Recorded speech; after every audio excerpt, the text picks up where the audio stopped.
Hello students, आज हम पढ़ेंगे एनसीईआरटी कक्षा 6 पृथ्वी हमारा आवास और इसका 6 नंबर का अध्याय है पृथ्वी के प्रमुख स्थल रूप। पिछले अध्याय में हम पृथ्वी के सभी मंडलों के बारे में पढ़ चुके हैं और उसमें अब एक मंडल है स्थल मंडल, उसके बारे में हम इस अध्याय में पढ़ने जा रहे हैं। ठीक है, तो चलिए शुरू करते हैं। आपने इसमें कुछ स्थलों को स्थल रूपों को जरूर देखा होगा। चित्र 6.1 में हम देखेंगे इस चीज़ को ना। आप देखेंगे कि पृथ्वी की सतह सभी जगह एक समान नहीं है। पृथ्वी पर अनगिनत प्रकार के स्थल रूप हैं।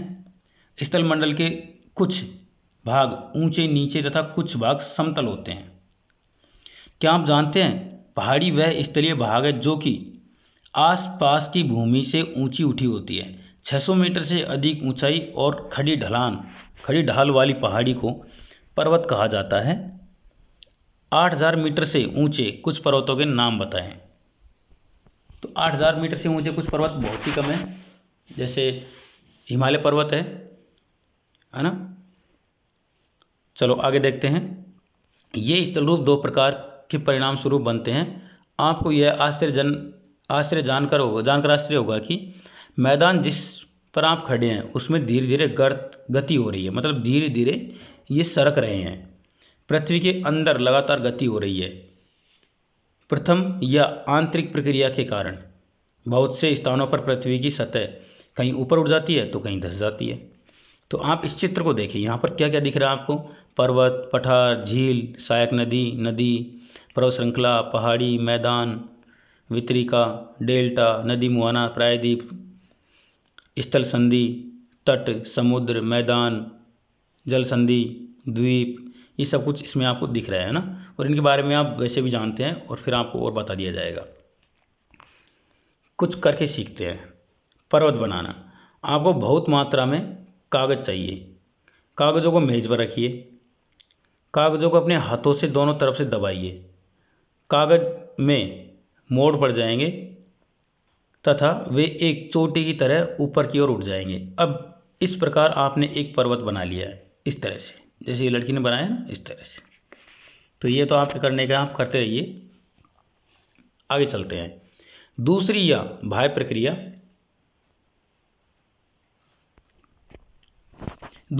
प्रक्रिया। स्थल के लगातार बनने एवं टूटने की प्रक्रिया है। पृथ्वी की सतह से टूटकर घिस जाने को अपरदन कहते हैं। अपरदन की क्रिया के द्वारा सतह नीची हो जाती है तथा निक्षेपण की प्रक्रिया के द्वारा इनका फिर से निर्माण होता है।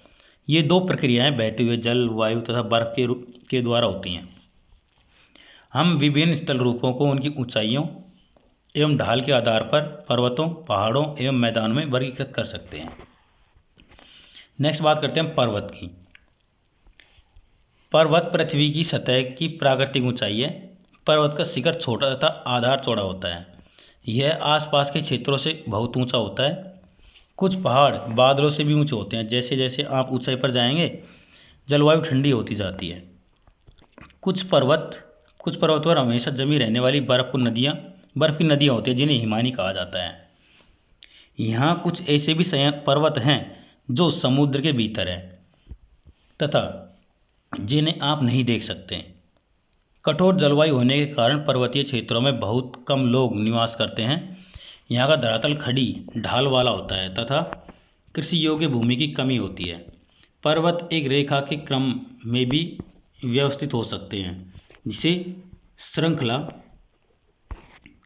कहा जाता है। बहुत से पर्वतीय तंत्र समानांतर श्रृंखलाओं के क्रम में होते हैं जो सैकड़ों किलोमीटर में फैले होते हैं। हिमालय, आल्प्स तथा एंडीज क्रमशः एशिया, यूरोप और दक्षिण अमेरिका की पर्वत श्रृंखलाएं हैं। पर्वतों की ऊंचाइयां एवं आकार में भिन्नता होती है। क्या आप जानते हैं, प्रशांत महासागर में स्थित मोनाकी पर्वत हवाई द्वीप महासागर की सतह से के नीचे स्थित है। इसकी ऊंचाई 10,205 मीटर है। एवरेस्ट शिखर से भी अधिक है। पर्वत 3 प्रकार के होते हैं: बलित पर्वत, भ्रंशोत्थ पर्वत तथा ज्वालामुखी पर्वत। हिमालय तथा आल्प्स वलित पर्वत हैं जिनकी सतह ऊबड़ खाबड़ तथा शिखर शंक्वाकार है। भारत की अरावली श्रृंखला विश्व की सबसे पुरानी वलित पर्वत श्रृंखला है। इसके बारे में आपको बता दूं, जयपुर, अजमेर, अपने दौसा और आसपास के जो ज़िले हैं इनसे होकर जो काले कलर के जो पहाड़ पाए जाते हैं ये अरावली पर्वतमाला के ही भाग पाए जाते हैं। ठीक है, तो इस पर्वतमाला को मुझे जहाँ तक लगता है आप सब देख चुके होंगे। अपरदन की प्रक्रिया के कारण यह श्रृंखला घिस गई है। उत्तरी अमेरिका के अल्पेशियन तथा रूस के यूराल पर्वत गोलाकार दिखाई देते हैं और इनकी ऊंचाई कम है। ये बहुत पुराने वलित पर्वत हैं। जब बहुत बड़ा भाग टूट जाता है तथा ऊर्ध्वाधर रूप में विस्थापित हो जाता है तो भ्रंशोत्थ पर्वत का निर्माण होता है। ऊपर उठे हुए खंड को उत्खंड या हार्स्ट तथा नीचे धसे हुए खंड को द्रोणिका भ्रंश या ग्राबेन कहा जाता है। यूरोप की राइन घाटी तथा वोसजेस पर्वत इस तरह के पर्वत तंत्र के उदाहरण हैं। एटलस में दिए गए विश्व मानचित्र से उनकी स्थिति को देखिए तथा इस प्रकार की भूआकृतियों के कुछ और उदाहरणों का पता लगाइए। ज्वालामुखी पर्वत ज्वालामुखी क्रियाओं के कारण बनते हैं। अफ्रीका का माउंट किलिमंजारो तथा जापान का फ्यूजियामा इस तरह के पर्वतों के उदाहरण हैं। पर्वत बहुत लाभदायक होते हैं। पर्वत जल के संग्रहगार होते हैं। बहुत सी नदियों का स्रोत पर्वतों से स्थित हिमनदियों के रूप में होता है। जलाशयों के जल को लोगों तक पहुंचाया जाता है। पर्वतों के जल का उपयोग सिंचाई तथा पनबिजली के उत्पादन में भी किया जाता है। नदी घाटियों तथा वेदिकाएं कृषि के लिए उपयुक्त होती हैं। पर्वतों में अलग अलग प्रकार की वनस्पतियां तथा जीव जंतु पाए जाते हैं। वनों से हमें ईंधन, चारा, आश्रय तथा दूसरे उत्पाद जैसे गोंद, रेजिन आदि प्राप्त होते हैं। सैलानियों के लिए मतलब जो टूरिस्ट हैं उनके लिए पर्वतीय भाग उपयुक्त स्थान है। वे पर्वतों की यात्रा उनकी प्राकृतिक सुंदरता को देखने के लिए करते हैं। विभिन्न प्रकार के खेल जैसे paragliding, hang gliding, river rafting तथा स्कीइंग पर्वतों के प्रचलित खेल हैं। क्या आप हिमालय में स्थित कुछ ऐसे स्थानों के नाम बता सकते हैं जहाँ ये खेले जाते हैं? तो ये जो ऊपर का जो भाग दिखाई दे रहा है ना, ये बर्फ़ से ढका हुआ है और ये ज्वालामुखी पर्वत है। और ज्वालामुखी कैसे निकलती है तो नीचे देखो, बहुत ही गर्मा गर्म लावा भरा होता है। जब ये सतह को तोड़कर ऊपर निकल जाता है तो तब ये ज्वालामुखी के रूप में बाहर निकलता है। तो चलिए नेक्स्ट पढ़ते हैं पठार। पठार उठी हुई एवं सपाट भूमि होती है। यह आसपास के क्षेत्रों से अधिक उठा हुआ होता है तथा इसका ऊपरी भाग मेज के समान सपाट होता है। किसी पठार के एक या एक से अधिक किनारे होते हैं जिनके ढाल खड़े होते हैं। पठारों की ऊंचाई प्राय कुछ 100 मीटर से लेकर कई हज़ार मीटर तक हो सकती है। पर्वतों की तरह पठार भी नए या पुराने हो सकते हैं। भारत में दक्कन पठार पुराने पठारों में से एक है। केन्या, तंजानिया तथा युगांडा का पूर्वी अफ्रीकी पठार एवं ऑस्ट्रेलिया का पश्चिमी पठार इस प्रकार के उदाहरण हैं। तिब्बत का पठार विश्व का सबसे ऊंचा पठार है जिसकी ऊंचाई माध्य समुद्र तल से 4000 से 6000 मीटर तक है। पठार बहुत उपयोगी होते हैं क्योंकि इनमें खनिजों की प्रचुरता होती है। यही कारण है कि विश्व के बहुत से खनन क्षेत्र पठारी भागों में स्थित हैं। अफ्रीका का पठार सोना एवं हीरो के खनन के लिए प्रसिद्ध है। भारत में छोटा नागपुर के पठार में लोहा, कोयला तथा मैंगनीज के बहुत से भंडार पाए जाते हैं। पठारी क्षेत्रों में बहुत से जलप्रपात हो सकते हैं क्योंकि यहाँ नदियाँ ऊंचाई से गिरती हैं।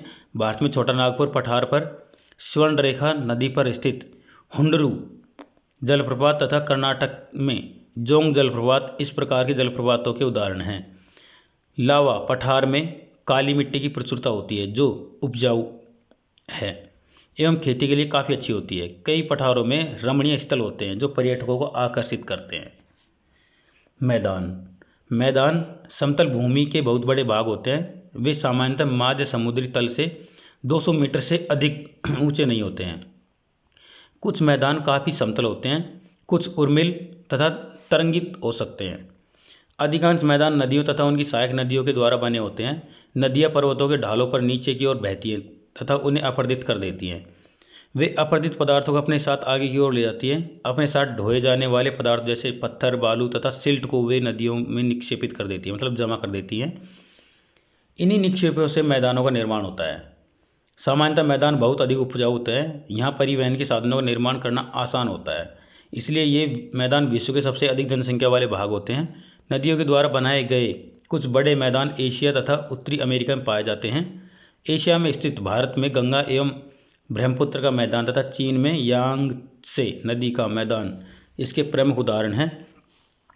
मैदान मनुष्य के रहने के लिए सबसे उपयोगी क्षेत्र हैं। यहाँ की जनसंख्या बहुत अधिक होती है क्योंकि मकानों के बनाने तथा खेती के लिए यहाँ समतल भूमि की प्रचुरता होती है। उपजाऊ मिट्टी के कारण यहाँ भाग खेती के लिए काफ़ी उपयुक्त होता है। भारत में गंगा का मैदान देश में सबसे अधिक जनसंख्या वाला क्षेत्र है। स्थल रूप एवं लोग। स्थल रूपों की विभिन्नता के अनुरूप ही मानव विभिन्न प्रकार के जीवन यापन करते हैं। पर्वतीय क्षेत्रों का जीवन कठिन होता है। मैदानी क्षेत्रों का जीवन पर्वतीय क्षेत्रों की तुलना में सरल होता है। मैदानों में फसलें उगाना, घर बनाना या सड़कें बनाना पर्वतीय क्षेत्रों की तुलना में अधिक आसान होता है। विभिन्न प्रकार के स्थल रूपों पर रहने वाले लोगों के रहन सहन के तरीकों में कुछ अंतर होता है। क्या आप उनमें से कुछ अंतरों को बता सकते हैं? कभी कभी प्राकृतिक आपदा जैसे भूकंप, ज्वालामुखी, उद्गार, तूफान या बाढ़ बहुत विनाश कर देते हैं। इन आकस्मिक घटनाओं के बारे में जागरूकता पैदा करके हम इनमें आने वाले खतरों को कम कर सकते हैं। हम कितने तरीकों से जल एवं स्थल का उपयोग में ला सकते हैं, इसका पता हम अपने आसपास क्षेत्रों में लगा सकते हैं। प्राय हम स्थल का उपयोग गलत तरीके से करते हैं, जैसे उपजाऊ भूमि का निर्माण उपजाऊ भूमि का मकानों का निर्माण करना। इसी प्रकार हम लोग कूड़ा किसी भी भूमि पर या पानी में फेंक देते हैं, जो कि उन्हें गंदा कर देता है। हमें प्रकृति के इस महत्वपूर्ण वरदान का उपयोग इस प्रकार नहीं करना चाहिए। उपलब्ध भूमि केवल हमारे ही उपयोग के लिए नहीं है, यह हमारा कर्तव्य है कि हम आने वाली पीढ़ियों के लिए पृथ्वी को सुरक्षित रखें। स्वच्छ भारत मिशन। स्वस्थ शरीर में स्वस्थ मस्तिष्क निवास करता है और स्वस्थ शरीर के लिए स्वच्छ पर्यावरण, विशेष रूप से साफ जल, वायु तथा स्वच्छ वातावरण प्राथमिक आवश्यकताएं हैं। इन सभी प्राथमिक आवश्यकताओं को सभी लोगों को सुलभ कराने के लिए भारत सरकार द्वारा स्वच्छ भारत मिशन का कार्यक्रम चलाया जा रहा है। तो यहाँ पर आप इन चित्रों को देखें। यहाँ पर एक तरफ आपको रेगिस्तान दिखेगा, जहाँ देखिए मैं आप चिन्ह लगा देता हूँ, ये आपको रेगिस्तान दिखेगा, ये जो मैं बना रहा हूँ ना। और इसके अलावा अभी मैं थोड़ा सा मिटा देता हूँ इनको। हाँ, और ये आपको समुद्री तटरेखा मिलेगी जिसको हम बीच बोलते हैं। ये नदी का तट है ना, ये वाला। और यहाँ पर नीचे जंगल हैं, ये वाले, है ना। तो ये और इसके अलावा आपको ये बहुत अच्छे अच्छे चित्र दिख रहे होंगे, पहाड़ों पर बने हुए मकान, यहाँ पर आसाम के बागानों के चाय के बागान, और यहाँ पर देखिए ये मैदानों में बसे हुए खेत, ये नदी में राफ्टिंग करते हुए, मतलब नौकायन करते हुए, यहाँ पर भेड़ बकरियाँ चराते हुए, इस तरह से यहाँ पर ये शहर में ये दिख रहे होंगे आपको। तो इसके प्रश्न उत्तर आप कर सकते हैं, बहुत आसानी से कर सकते हैं। चलिए एक एक करके करते हैं। प्रमुख स्थल रूप कौन कौन से हैं? स्थल रूप कौन कौन से हैं ना, तो इसको हम चलते हैं प्रमुख स्थल रूपों के। मैं आपको चिन्ह लगा रहा हूँ इसका, ताकि आप अच्छे तरीके से लिख सकें। तो देखिए यहाँ पर पृथ्वी पर अनगिनत प्रकार के स्थल रूप हैं। स्थल मंडल के कुछ भाग ऊंचे नीचे तथा कुछ समतल होते हैं, ठीक है। तो स्थल रूप के बारे में यहाँ पर वैसे तो नाम तो नहीं लिख रखा, लेकिन आप इनके बारे में लिख सकते हैं। ये जो इस चित्र में दिखाई दे रहा है ना आपको, पर्वत, पठार, झील, सहायक नदी, नदी वितरिका, डेल्टा, नदी मुहाना, प्रायद्वीप, मतलब इस चित्र के अंदर आपको जो कुछ दिख रहा है आप अपनी किताब खोलकर लगा ले कि इसके अंदर जितने भी नाम लिख रखे हैं ना, इनको स्थल रूप के रूप में आपको लिखना है, ठीक है। तो चलिए अब चलते हैं अगले प्रश्न की तरफ। तो अपना अगला प्रश्न है ये रहा, पर्वत एवं पठार में क्या अंतर है? तो देखिए पर्वत एवं पठार में जो अंतर है मैं आपको बोलकर बता देता हूँ, आप साथ साथ में लिखें। पर्वत एक सीधी खड़ी ढाल वाला भाग होता है, और पठार पर्वत का वह भाग जो ऊपर से प्लेन होता है, समतल होता है, उसको पठार कहते हैं। ठीक है। तीसरा प्रश्न है, पर्वतों के विभिन्न प्रकार कौन कौन से हैं। तो देखिए यहाँ पर पर्वत कई प्रकार के पाए जाते हैं, जैसे 3 प्रकार के खास होते हैं। मैं आपको इसका ले चलता हूँ, आपको 3 प्रकार के पर्वत कौन कौन से हैं। तो देखो यहाँ पर ये मैदान है, आप पर्वतीय उसमें चलेंगे तो पर्वत 3 प्रकार के होते हैं, एक ज्वालामुखी से बने हुए, और ये देखिए यहाँ पर आपको पर्वत 3 प्रकार के होते हैं, वलित पर्वत, भ्रंशोत्थ पर्वत तथा ज्वालामुखी पर्वत। ये इस प्रश्न का उत्तर हो गया, आप लगा लीजिएगा। ठीक है, तो चलते हैं आगे अगले प्रश्न की तरफ। हाँ, पर्वतों पर विभिन्न प्रकार, ये तो हो गया अपना।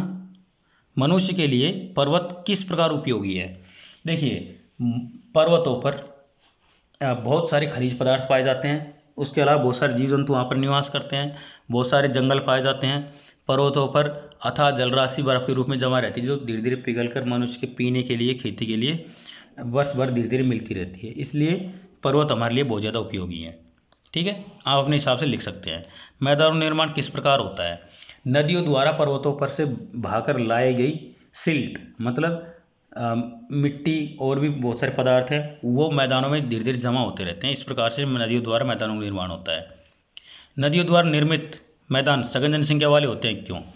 क्योंकि मैदान समतल होते हैं, इनमें पानी, हवा, जल, बाकी सारी चीज़ें पर्याप्त रूप से मिल जाती है, वहाँ पर जीवन जीने के लिए आवश्यक सभी चीज़ें आसानी से मिलती रहती हैं, इसलिए यहाँ पर सड़क, मकान बनाना आसान होता है, इसलिए यहाँ पर लोग ज़्यादा मात्रा में बसते हैं। पर्वतों में जनसंख्या कम क्यों होती है। क्योंकि, इसका उत्तर लिखें, क्योंकि पर्वतों पर जीवन जीना कठिन होता है, यहाँ पर सड़कें, मकान बनाना बहुत कठिन होता है, इसलिए यहाँ पर जनसंख्या कम बसती है। अगले प्रश्न हैं जिनके हमें सही चिन्ह लगाना है। पर्वत पठारों से भिन्न होते हैं, क्यों, किसके कारण, ढाल के कारण या ऊंचाई के कारण या अभिमुखता के कारण। देखिए यहाँ पर ऊंचाई पठारों की भी काफ़ी होती है और पर्वतों की भी होती है। ढाल, यहाँ पर इसका सही आंसर ढाल ही होगा, क्योंकि पठार ऊपर से समतल होते हैं और पर्वत ढालदार होते हैं। हिमानी कहाँ पाई जाती है, ये पर्वतों में पाई जाती है ना। दक्कन पठार कहाँ स्थित है, दक्कन का पठार भारत में स्थित है ना। यांग से नदी कहाँ बहती है, तो इसका आंसर चीन में। यूरोप की एक महत्वपूर्ण पर्वत श्रृंखला कौन सी है, तो एंडीज, आल्प, देखो एंडीज पाई जाती है ऑस्ट्रेलिया में, आल्पस और रॉकीज। तो देखो इसका आंसर तो अपन को देखना ही पड़ेगा, यूरोप की महत्वपूर्ण पर्वत श्रृंखलाएं कौन सी है ना। तो चलिए चलते हैं एक तरफ, पर्वत श्रृंखलाओं में चलेंगे, ये रही। तो एंडीज के बारे में बात हुई है, तो हम एंडीज को ही देखते हैं।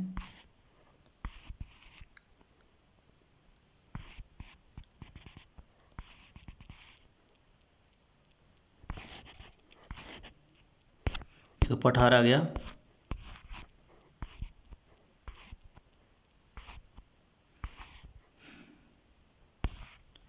देखो कुछ प्रश्नों के उत्तर आपको मिलते तो वैसे नहीं है, लेकिन फिर भी हम यहाँ पर ढूंढने की कोशिश करेंगे। देखो उत्तरी अमेरिका में आल्पेशियन, रूस में यूराल गोलाकार के रूप में दिखाई देती है ना। और तो अगर आपको 2 का उत्तर मिल जाता है तो तीसरा अपने आप ही हो जाएगा। देखो रूस में मिलेगा आपको आल्पेशियन, यूरोप में मिलेगा आपको यूराल, है ना।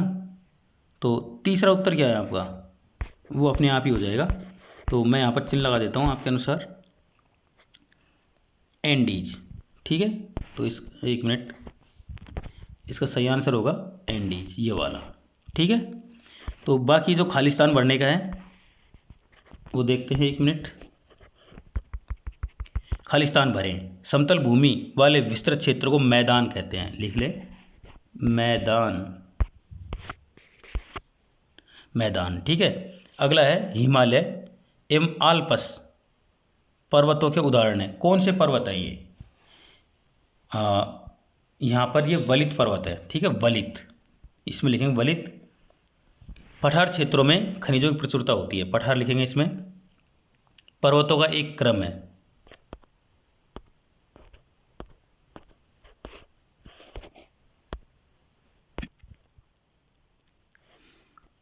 अगला है पर्वतों का एक क्रम है। तो कौन से पर्वतों का एक क्रम है? तो इसके लिए हम पर्वतमाला लिख सकते हैं। पर्वतमाला पर्वतों का एक क्रम है, मतलब लगातार जब पर्वत जुड़ते जाते हैं तो ये पर्वत श्रृंखला बनती है ना। तो पर्वत श्रृंखला लिख सकते हैं इसमें। कृषि क्षेत्र के लिए उपयुक्त सबसे अधिक उत्पादक क्षेत्र होते हैं मैदान, तो इसमें मैदान लिखेंगे, ठीक है। इस प्रकार से हमारे सारे प्रश्नोत्तर हो गए। आपको ये चैप्टर कैसा लगा? कोई दिक्कत आई हो तो कमेंट करके जरूर बताएं। वीडियो को लाइक करें, दोस्तों के साथ शेयर करें और चैनल को सब्सक्राइब जरूर कर लें। मिलेंगे अगले अध्याय के साथ में। धन्यवाद।